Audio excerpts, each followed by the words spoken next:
Você já percebeu como algumas pessoas parecem tocar o mundo com uma mão só? E tudo se move? Elas entram numa sala e, sem levantar a voz, sem implorar, sem explicar demais, as portas se abrem.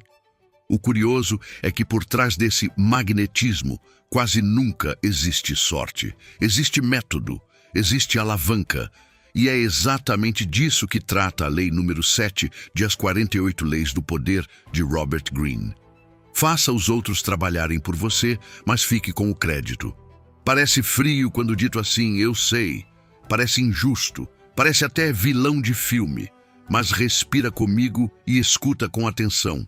Porque o que Greene faz aqui não é te ensinar a ser um parasita. Ele está te mostrando uma engrenagem social que já funciona assim, com ou sem a sua permissão. E a pergunta real não é, isso existe? Porque existe. A pergunta real é, você vai ser o combustível ou o motorista? Antes de continuar, me diz uma coisa. Você já viveu isso na pele? Já carregou um projeto nas costas e, no fim, outra pessoa recebeu aplausos? Já teve aquela sensação de estar construindo uma escada para alguém subir e acenar do topo? Se sim, comenta aqui depois com uma frase curta tipo, já passei por isso. Eu vou ler, porque essa lei mexe com feridas reais e, ao mesmo tempo, te dá uma saída prática. O ponto central da Lei 7 é simples, mas desconfortável. O mundo não recompensa esforço, recompensa percepção. Esforço é invisível quando ninguém está olhando. Percepção é o que fica quando as pessoas contam a história. E a maioria das pessoas vive presa numa crença infantil. Se eu trabalhar duro, vão reconhecer. Só que reconhecimento não é automático. Reconhecimento é disputado. Reconhecimento é construído. Reconhecimento é narrativo. Greene coloca luz num fenômeno que aparece em empresas, em amizades, em família, em grupos de estudo, em projetos, em política, em internet, em tudo. Pessoas que sabem organizar pessoas acabam parecendo mais valiosas do que pessoas que sabem executar tarefas. E é aqui que você precisa decidir quem você quer ser. Porque existe uma diferença brutal entre ser útil e ser necessário. O útil é substituível. O necessário é central. O útil entrega peças. O necessário desenha o tabuleiro. O útil dá o sangue. O necessário escolhe onde o sangue vai aparecer e onde não vai. A lei não está dizendo roube o trabalho dos outros. A lei está dizendo não seja ingênuo sobre como o crédito se acumula. Em qualquer sistema humano, o crédito se cola em quem ocupa o centro da narrativa. E o centro da narrativa, quase sempre, é ocupado por quem coordena, integra, direciona, decide e apresenta. Você pode ser um gênio invisível e morrer só mais um. E você pode ser um estrategista mediano e virar referência, simplesmente por ser o rosto da história. Agora, cuidado. Essa lei tem duas leituras. A leitura rasa é explore pessoas. A leitura profunda é construa uma rede de competências em que você funciona como maestro. O maestro não toca todos os instrumentos, mas sem ele, a orquestra vira barulho. E quando a música emociona, o público olha para quem? Para o maestro. Isso é injusto? Talvez. Mas é assim que funciona. Vamos descer isso para o mundo real. Imagina um projeto grande, marketing, produto, implantação, auditoria, qualquer coisa. Tem gente escrevendo, testando, configurando, revisando, desenhando, corrigindo. A pessoa que tenta fazer tudo sozinha geralmente vira a mais esforçada e, paradoxalmente, vira a que menos cresce, porque ela está sempre ocupada demais para ser vista. E aqui vem o detalhe cruel. Quem está sempre ocupado demais, geralmente está preso num papel operacional. E o operacional é o lugar onde o mundo te chama sempre, mas te promove raramente. Greene está apontando um atalho mental. Se você quer poder, não colhe sua identidade no esforço manual. Colhe sua identidade na visão, na direção, na síntese e no resultado. Porque resultado é o idioma que o mundo entende. Resultado vira história. Resultado vira apresentação.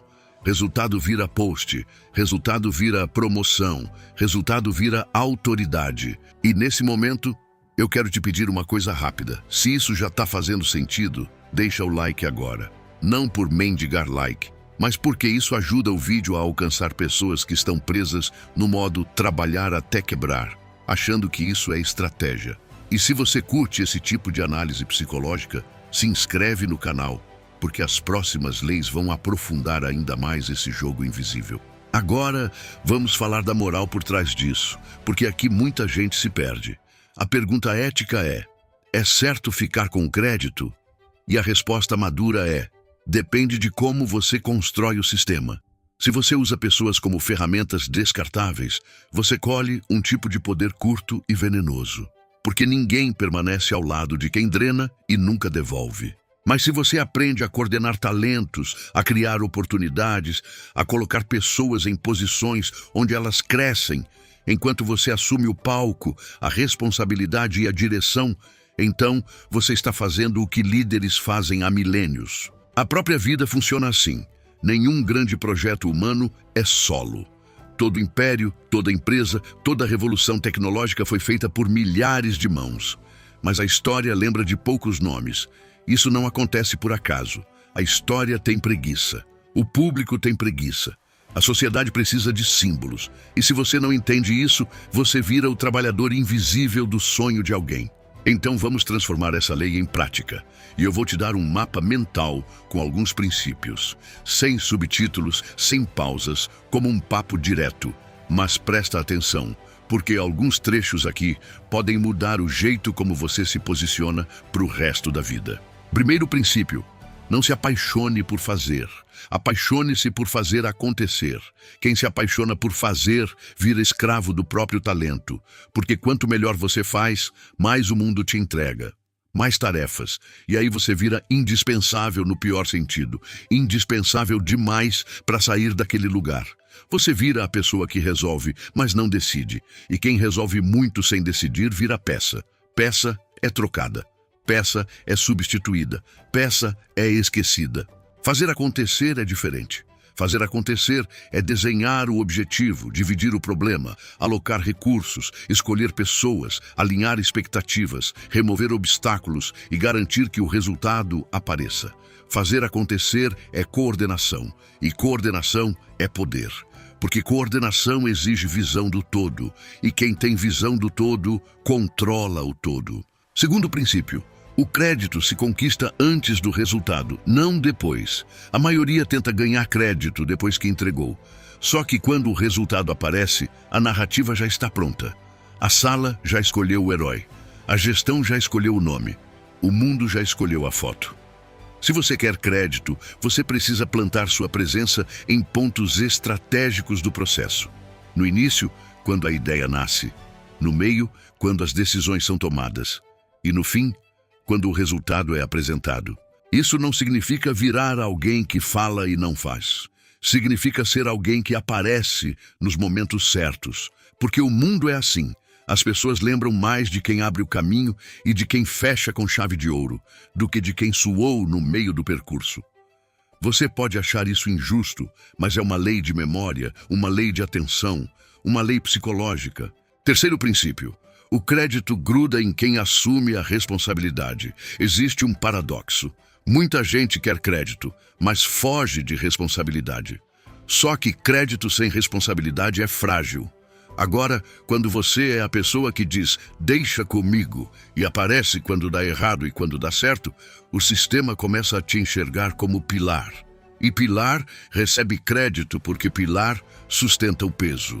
A Lei 7 tem uma sacada silenciosa. Quando você fica com o crédito, você também fica com o risco. Você vira o nome da entrega. Isso é poder. E também é exposição. Por isso, essa lei exige maturidade. Quem quer o crédito, mas não aguenta a pressão, vira um blefe ambulante. Quarto princípio: use a inteligência coletiva como motor e não como muleta. A forma mais feia de aplicar essa lei é quando você terceiriza tudo porque não tem competência. A forma mais forte é quando você tem competência, mas escolhe não gastar sua energia no lugar errado. Você entende o suficiente para orientar, revisar, decidir e integrar. E você delega o resto para ganhar escala. Escala é a palavra que muita gente esquece. Você pode ser o melhor executor do mundo e ainda assim ficar pequeno, porque o seu limite é o seu tempo. Mas quando você aprende a fazer os outros executarem, o seu limite passa a ser a sua visão. E visão, se for boa, cresce mais do que tempo. Agora, uma pausa aqui. Se você está ouvindo isso e pensando, mas eu não quero manipular ninguém, ótimo. Segura essa consciência. Ela é sua proteção. Só que não use sua consciência como desculpa para ser ingênuo. Porque existe uma diferença entre ser ético e ser inocente. Ser ético é saber como o jogo funciona e ainda assim escolher não ferir. Ser inocente é não saber como o jogo funciona e ser ferido repetidamente achando que isso é virtude. E deixa eu te perguntar algo que vai doer um pouco. Você tem sido a pessoa que faz porque tem medo de liderar? Você se esconde no trabalho porque o trabalho te dá controle e liderança te dá exposição? Porque às vezes a gente prefere ser o melhor no bastidor do que o iniciante no palco. E é exatamente aí que a vida te prende. A Lei 7, no fundo, é um convite. Pare de ser apenas força. Vire direção. Agora, como isso aparece em relações humanas? Aparece assim: imagine um grupo de amigos planejando algo. Sempre tem alguém que faz tudo, organiza tudo, resolve tudo. E sempre tem alguém que aparece na hora e diz: boa, ficou top. Quando chega o reconhecimento, quem é lembrado? Muitas vezes quem comunicou, quem postou, quem representou, quem assumiu como se fosse dele. E a pessoa que fez tudo fica com o quê? Cansaço e ressentimento. Ressentimento nasce quando seu esforço não encontra retorno simbólico. E retorno simbólico é reconhecimento, crédito, respeito, espaço. E se você não sabe exigir retorno simbólico, você vai virar uma fábrica de ressentimento. E ressentimento é veneno lento. Ele te faz trabalhar com raiva, com ironia, com sabotagem interna, até você perder a alegria e perder a confiança nas pessoas. Então, uma aplicação prática e madura da Lei 7 é: negocie o crédito antes. Sim, antes. Se você vai assumir uma parte grande, alinhe a apresentação, alinhe o nome, alinhe a visibilidade. Isso não é arrogância. Isso é gestão de carreira. Isso é autocuidado estratégico. E aqui vai um exercício mental. Sempre que você estiver prestes a dizer, deixa que eu faço, pergunte antes, isso vai me aproximar de ser necessário ou vai me manter útil? Se a resposta for, vai me manter útil, pense duas vezes. Talvez você precise treinar alguém, talvez você precise documentar, talvez você precise delegar, talvez você precise aparecer mais e executar menos. Porque se você continuar resolvendo tudo, o sistema vai te colocar numa prateleira chamada resolvedor. E o resolvedor não manda. O resolvedor apaga incêndio. Você quer poder? Então você precisa migrar de bombeiro para arquiteto. Agora, Greene também mostra o lado sombrio. Existem pessoas que dominam essa lei e abusam dela. Elas têm um radar para talentos. Elas detectam quem é competente e inseguro, quem é eficiente e carente, quem é brilhante e silencioso. E aí elas sugam, elas se aproximam, elogiam, dão pequenos incentivos, pedem só uma ajuda, depois mais uma coisinha, depois só você consegue fazer. E quando você percebe, você virou uma extensão do projeto de alguém. E quando o projeto dá certo, você é citado como apoio. E quando dá errado, você é apontado como falha. É assim que o jogo sujo funciona. Se você já teve um chefe assim ou um colega assim, escreve "já vi isso" nos comentários. E isso ajuda o algoritmo e principalmente mostra que você não está sozinho. Muita gente acha que é paranoia até ver repetidas vezes. Mas a pergunta mais importante não é como evitar gente assim. A pergunta é como não ser vulnerável a isso. E a resposta é simples e difícil. Construa autonomia, visibilidade e posicionamento. Porque parasita procura sombra. Quem tem luz incomoda parasita. Vamos para algumas estratégias práticas, sem virar um manual de maldade, mas um manual de proteção e ascensão. Estratégia 1. Seja dono do contexto, não apenas do conteúdo. Conteúdo é a tarefa. Contexto é o porquê, o pra quê, o impacto, o critério, o resultado esperado. Quem domina o contexto domina a conversa. Se você é sempre o fazedor, as pessoas te pedem tarefas. Se você é dono do contexto, as pessoas te pedem direção. Como virar dono do contexto? Fazendo perguntas antes de aceitar a tarefa. Qual é o objetivo final? Qual é o indicador de sucesso? Qual o prazo real? Quem decide? Quem aprova? Essas perguntas mudam seu papel de executor para estrategista. E estrategista acumula crédito. Estratégia 2. Torne seu trabalho rastreável. Não é para virar chato, é para impedir roubo de autoria. Em projetos, documente decisões, versões, contribuições. Em empresas, mantenha registros claros. Em grupos, organize de forma que fique evidente quem fez o quê. Isso não é ego, isso é higiene. Estratégia 3. Aprenda a apresentar. Você pode ser excelente, mas se você não sabe apresentar, você dá palco para os outros. Quem apresenta vira referência, quem fala bem vira memória. Então treine. Resumos curtos, histórias claras. Antes e depois, números simples. A pessoa que sabe traduzir complexidade em simplicidade vira líder natural. Estratégia 4. Delegue cedo. O erro comum é delegar tarde, quando você já está sobrecarregado. Delegar tarde vira desespero e vira bagunça. Delegar cedo vira sistema. E quando você cria sistema, você cresce. Delegar cedo também cria uma coisa poderosa. Pessoas investidas no resultado. E pessoas investidas te protegem, porque elas sentem que fazem parte.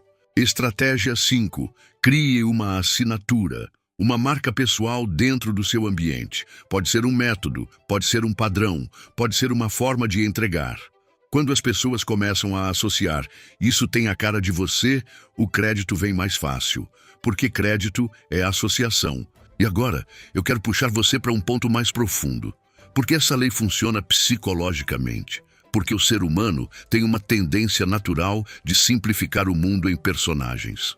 A mente adora heróis, líderes, rostos. A mente não gosta de complexidade distribuída. É por isso que mesmo em equipes a gente procura o nome. O nome dá conforto, o nome dá explicação, o nome dá segurança. Então, se você quer crescer, você precisa aceitar que não basta ser bom. Você precisa ser reconhecido como bom. E ser reconhecido como bom exige narrativa, presença e posicionamento. Mas aqui vem o perigo. Se você perseguir crédito como objetivo final, você vira alguém vazio, porque crédito é externo, crédito é frágil, crédito depende de plateia. O caminho forte é: busque influência real e deixe o crédito ser consequência. Influência real é conseguir mover coisas, conseguir alinhar pessoas, conseguir fazer acontecer, conseguir proteger seu tempo, conseguir escolher projetos, e aí o crédito vira um efeito colateral. Agora deixa eu te contar uma imagem mental que pode te ajudar. Imagine que sua energia é uma moeda. Cada tarefa operacional custa moedas. Cada decisão estratégica também custa, mas rende mais no longo prazo. Se você gasta tudo no operacional, você termina o dia produtivo e termina a vida pequeno. Se você investe parte do seu tempo em estratégia, em delegação, em comunicação e em posicionamento, você pode parecer menos ocupado hoje e muito mais poderoso amanhã. A maioria confunde ocupação com importância, e isso é uma armadilha. Pessoas importantes muitas vezes não estão correndo, elas estão escolhendo. E escolher é poder. Agora vamos encarar o desconforto final. Como ficar com o crédito sem ser injusto? Aqui vai uma resposta madura. Distribua recompensas privadas e concentre a responsabilidade pública. Em outras palavras, elogie sua equipe de forma real. Dê oportunidades, indique, promova, reconheça internamente, mas quando for hora de entregar para o mundo, assuma o papel de porta-voz e dono do resultado. Isso protege sua equipe e te fortalece. É liderança. O líder que joga a equipe no fogo para salvar a própria imagem perde respeito. O líder que protege a equipe e assume o peso ganha lealdade. E lealdade é capital de poder. E se você estiver do outro lado, se você for a pessoa que faz e nunca recebe crédito, aqui vai um conselho direto. Pare de entregar como se fosse invisível. Comece a criar pontos de visibilidade. Comece a alinhar expectativas. Comece a dizer, posso fazer, mas precisamos definir como isso será apresentado e quem assina. Isso vai dar medo no começo, porque você vai sentir que está se vendendo. Mas você não está se vendendo. Você está se respeitando. Se você chegou até aqui, comenta a palavra visão, só para eu saber que você está pegando o núcleo dessa lei. E se inscreve no canal, porque a Lei 8, a Lei 9, a Lei 10, elas se conectam como um mapa. Você vai começar a enxergar padrões que antes pareciam azar. Agora, vamos aprofundar mais um nível. A Lei 7 também fala de herança. Não no sentido de dinheiro, no sentido de legado. Quando você constrói algo usando o trabalho de outros, você está, de certa forma, se apoiando em uma herança de conhecimento humano. Você não inventou tudo do zero. Ninguém inventa. A internet inteira é feita de referências, códigos, ideias, técnicas que alguém criou antes. A diferença entre quem cresce e quem fica pequeno não é usar ou não usar o trabalho dos outros. É como usa, com que intenção e com que estrutura. Uma pessoa pequena usa os outros e descarta. Uma pessoa grande usa os outros e constrói um ecossistema onde todos ganham. Só que, mesmo no ecossistema, alguém vira símbolo, alguém vira rosto, alguém vira referência. E essa pessoa precisa saber lidar com isso sem culpa e sem arrogância. Culpa te paralisa, arrogância te isola, maturidade te equilibra. E aqui vai um alerta. Se você aplicar essa lei sem inteligência emocional, você vai criar inimigos silenciosos. Porque gente explorada não grita sempre. Às vezes, ela sorri e sai. Às vezes, ela guarda e espera. Às vezes, ela planta uma semente contra você. Então, se você quer o benefício dessa lei, você precisa de um princípio de ouro. Nunca humilhe o talento que te ajuda. Nunca trate como menor quem executa. Nunca faça piada com quem carrega parte do peso, porque você pode estar construindo o próprio pedestal, com dinamite embaixo. Agora, você pode estar pensando, ok, mas como eu começo se eu ainda sou pequeno? Você começa pequeno do jeito certo. Você começa mudando sua postura. Você começa saindo do modo eu faço tudo. Você começa aprendendo a pedir ajuda de forma estratégica. Você começa formando microparcerias. Você começa dizendo, eu cuido da visão e da entrega final. Você cuida dessa parte e a gente alinha tudo. Você começa sendo alguém que integra. Integrar é uma habilidade rara. A maioria sabe fazer, poucos sabem integrar. Integrar é pegar peças de pessoas diferentes e transformar em algo coerente. Integrar exige clareza, exige comunicação, exige organização, exige liderança. E liderança não é título, liderança é comportamento.